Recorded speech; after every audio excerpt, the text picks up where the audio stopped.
से बिगड़े हालात के बाद जब तैयारियों पर सवाल उठने लगे, तब जाकर सरकार की नींद खुली है। स्वास्थ्य मंत्री मंगल पांडे पीपीई किट पहनकर एनएमसीएच का जायजा लेने पहुंचे। इस दौरान उनके सामने शिकायतों का अंबार लग गया।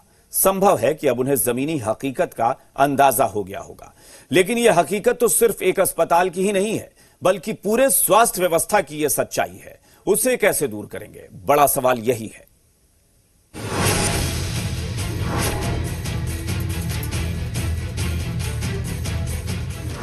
वजीहत के बाद सरकार की खुली नींद। बदहाल एनएमसीएच में पहुंचे स्वास्थ्य मंत्री। क्या अब बदलेगी बिहार की तस्वीर? जब बदहाली की इन तस्वीरों ने स्वास्थ्य सेवाओं की पोल खोल दी, तब जाकर सरकार की नींद खुली है। साहब हालात का जायजा लेने के लिए एनएमसीएच पहुंचे, लेकिन शिकायतों ने यहां भी पीछा नहीं छोड़ा, वो चाहे तीमारदार हो या फिर स्टाफ। भर्ती करने के बाद कोई भी ना एक भी डॉक्टर अभी तक कोई चेक करने ने अंदर नहीं गए हैं। मरीज कैसा है, मरीज की स्थिति बहुत खराब हो रही है, सांस लेने में पूरा परेशानी हो रही है, कोई चेक करने अभी तक आए नहीं है। 12,800 रुपया आता है सर, जिसमें मात्र 6600 रुपया भुगतान किया जाता है। 50% पैसा जो है यहाँ के कर्मचारियों के द्वारा गमन किया जा रहा है। इन शिकायतों के बाद लगता है कि सरकार को अपनी जमीनी हकीकत का पता चल गया होगा कि जुबान से बोलने और जमीन पर उतरने में कितना अंतर होता है। व्यवस्था को जो 4 महीने से लगातार सब चिकित्सक हमारे चला रहे हैं, उस व्यवस्था में जो कुछ और बेहतर करना है, उस संबंध में आपस में हम लोगों ने चर्चा किया है। और अब अगले 3 दिनों के बाद एक हेल्प डेस्क यहाँ गेट से घुसते अंदर नया हेल्प डेस्क बन जाएगा। तो साहब, क्या आप पूरे बिहार के बीमार अस्पतालों को ठीक करेंगे?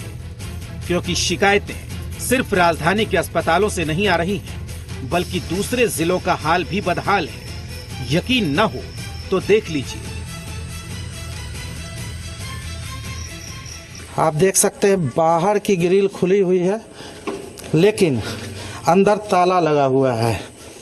ऑक्सीजन सिलेंडर यहाँ है और ताला लगा हुआ है। ये है आईसीयू। अंदर न कोई नर्स है न कोई डॉक्टर है।